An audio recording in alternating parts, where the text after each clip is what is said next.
During his visit to the department, the Attorney General of the nation provided information on the progress made in investigation of the Tropical Park case. In December 2017, the works contract 1865 was subscribed, in which the construction of the Tropical Sports Recreation Complex was established. This project had an investment of more than 12,000 million pesos, and that today has not been concluded. In view of this, last February, the Attorney General Office brought charges against former officials and contractors for irregularities in the contracts for the construction works. The accounting, financial, and technical experts of the prosecutor's office established that in the works contract 1865 of December 20 of 2017, which contemplate the construction of the park, there will have been an illicit appropriation of 7,248 million pesos. On the other hand, in the audition contract, the committed monies will amount to 89,000 million pesos. Additionally, the investigation revealed irregularities such as permits and license designs to no-soil studies. The work contract was signed by a person with no power of representation that the consortium authorized 2 days after the execution of the contract. 50% of the value of the advance payment given to the contractor was used to cover other matters unrelated to the Tropical Park project, and the auditors used part of the advance payment to pay the obligation with the. Following the investigation and during his visit this weekend to the department, the Attorney General spoke about this case and its progress. About some cases, among them the Tropical Park, which is an important case. You know what that white elephant meant in San Andres. I must say that we filed an indictment before the Supreme Court of Justice against the 5 people, and in this case is pending trial. The entity also pointed out that the investigation could be carried out thanks to certain irregularities such as the lack of planning for the work, since there were no market studies, application for permits, and license designs, among others. Each of the defendants was charged according to their possible participation in the anomalies detected as follows. Former Secretary of Tourism of the Governor's Office, Paula Andrea Toro, and former Secretary of Infrastructure, Alejandro Lozano, for the crime of contract without compliance with legal requirements. Former Secretary of Infrastructure, Nitnoska Hudson, for the crimes of embezzlement by appropriation and ideological falsehood in public documents. Contractor and legal representative of Consortium Tropical Park, Andres San Miguel Castaño, for the crime of embezzlement by appropriation, and Interventor Moises Francisco Araujo for the crimes of embezzlement by appropriation and forgery in private documents.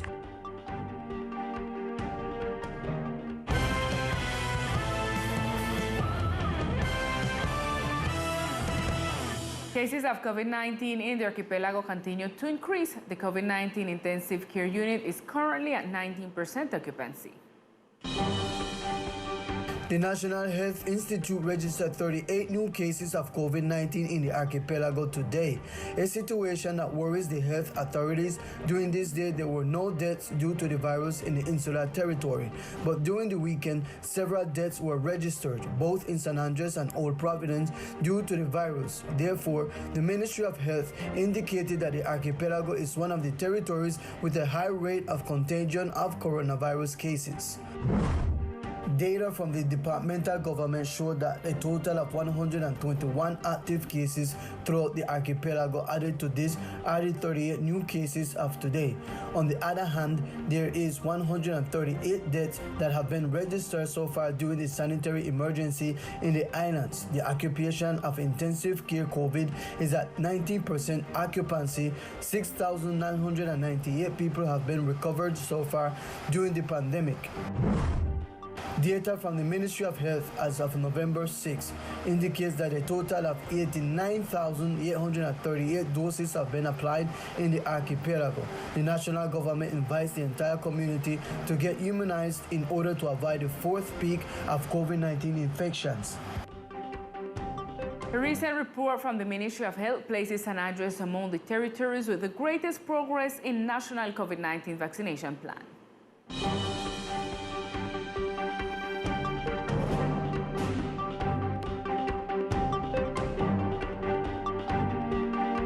Chota press release, the Ministry of Health reviewed the progress of the National Vaccination Plan released by the Director of Promotion and Prevention of the Ministry of Health, Jefferson Beaumont. During the Unified Command Post 100 a year, where San Andres is located as the second territory in terms of progress of 4 doses and complete schemes. In this context, the COVID vaccination coordinator in the department delivered the following report emphasizing the progress achieved in the application of vaccine in minors.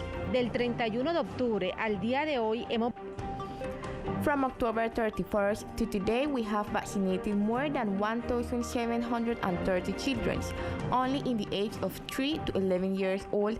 In children from 12 to 70 years old, we have vaccinated almost 3,000. 2,998 children, so we have had an excellent acceptance. The COVID vaccination coordinator also emphasized that the partial vaccination data in children and adolescents achieved during the campaign carried out during the weekend at the Morgan Canyon. Hemos tenido una excelente aceptación. We have had an excellent acceptance. There was a very good organization and the parents lined up. We vaccinated approximately 350 youngsters in the Canyon of Morgan only on Saturday. Likewise, the health authorities in the department plan to continue working against the coronavirus through biologicals application campaigns in the different educational institutions. Ya en este momento estamos en planeación. The Secretary of Education is currently planning to continue in organized manner with the institutional support of each school, both public and private, here in San Andres Island. In this sense, the vaccination efforts in the island territory are reflected in the numbers presented by the Ministry of Health and Social Protection Director and Promotion and Prevention, according to which the island is among the regions that have been exceeding the goal of 70% in at least one dose or complete schemes. And taking into account the worrying figure of dengue transmission on the island, especially in minors, today we bring you the case of a mother desperate for the recovery of her son, who in her company are in the city of Bogota treating a hemorrhagic dengue as diagnosed by doctors. Lides Vega Gonzalez is the mother of a 9-year-old boy that was diagnosed with dengue hemorrhagic fever, who is currently in the pediatric ICU of the Cardioinfantil Foundation of Bogota, with his mother hoping for a speedy recovery. His mother tells us that everything started exactly 1 week ago when this little boy developed a fever at night. The doctor explained to me that it could be multiple things, that there was a virus that was going around. That is the comment that everyone told me. However, they checked him and found plaques in his throat, and it was irritated, so it was handled as tonsillitis. Because of the little boy's insistent headache, the mother went back to the hospital, where they only sent him medication. The pain continued and the symptoms increased over the days, so they turned again to the emergency room, where he was hospitalized for more tests. The tests were repeated, and in the next result, the boy's platelets were 52,000. So with that result, they asked for permission to do a dengue test, and he tested positive for dengue fever. During her stay at the hospital, the mother noticed more symptoms such as bleeding, red spot on her son's skin, and nosebleeds. At that time, she was notified that her little boy should be referred to a pediatric intensive care unit, as this unit is not available on the island. The referral was effected today. Vegas Gonzalez called on the health department to take action on the matter, and parents to be very attentive to the symptoms that their children may present. Let's remember that one way to prevent dengue is by keeping yards and rooftop clean, avoiding the accumulation of tire boats, etc. Cover containers where water is stored. Use insect repellent, among others. And in other news, the departmental government announced today the free internet access points, which seeks for inhabitants of the insular territory and tourists to take full advantage of the internet at no cost. In order to reduce the digital divide and that all citizens can take advantage of the benefits of digitalization in free Wi-Fi zones, the departmental government announced the free internet access points with which the program counts. Effectively, the entity has 39 Wi-Fi zones deployed throughout the territory. The purpose of this is to close the digital divide, that the community has access to the internet as it is an essential public service. We have 39 Wi-Fi zones, of which one is located at the Barracuda, Mickey Mouse, Manawar Park, among others. These points can be found on the website of the local government. Invite the entire community to make use of all these Wi-Fi zones to close the digital divide. We have 3 Vive Digital points, one on the hill, Serie and another one that is down here. The free zones have several navigation policies where pages on banking entities have been blocked to prevent fraud or theft attempts. Church credential theft tactics. The head of the ICT department knows that next year is expected to expand the coverage of the free internet to the south of the island.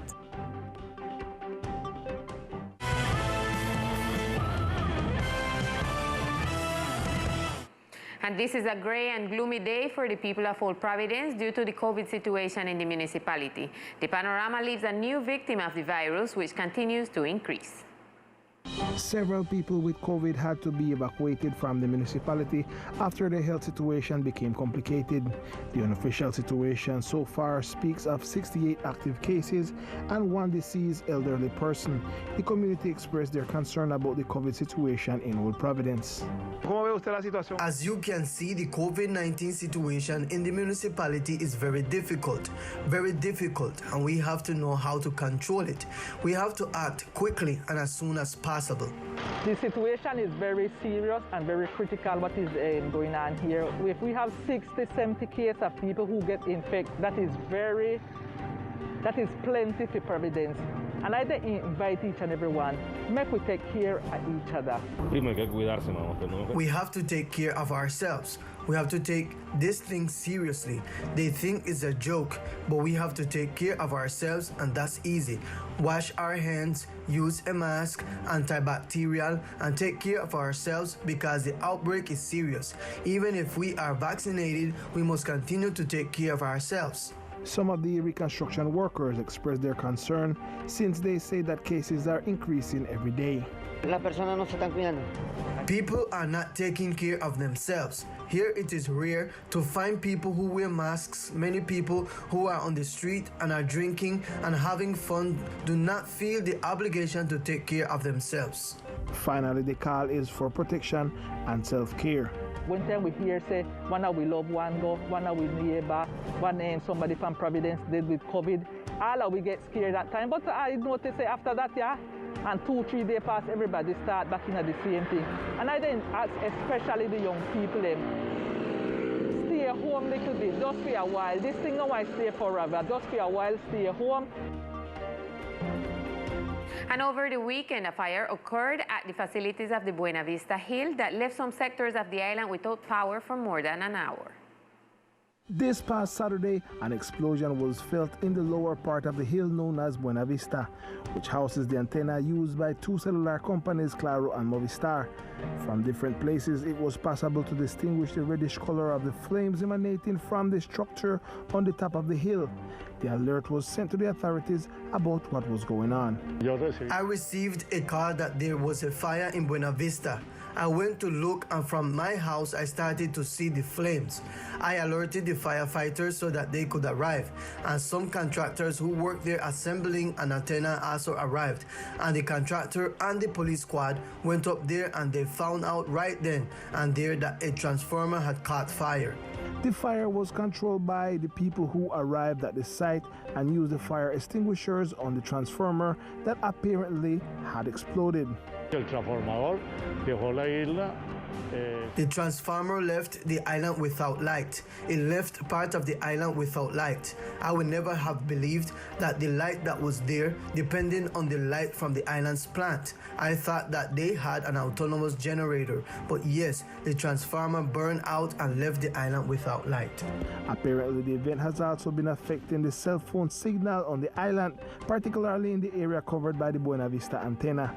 Yesterday and during the morning hours, the Claro signal presented difficulties, which during the day has been improving. And this is all information from the municipality of Old Providence and Catalina. Lisa, continue with more news from the department. Thank you, Millie. Now we continue with all the cultural news of the archipelago.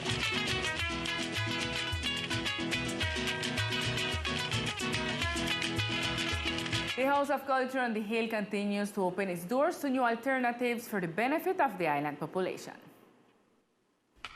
Registrations are open with great expectation for the itinerant workshop Luteria de Vientos to be held at the Cultural Center on the Hill from November 8th to the 13th.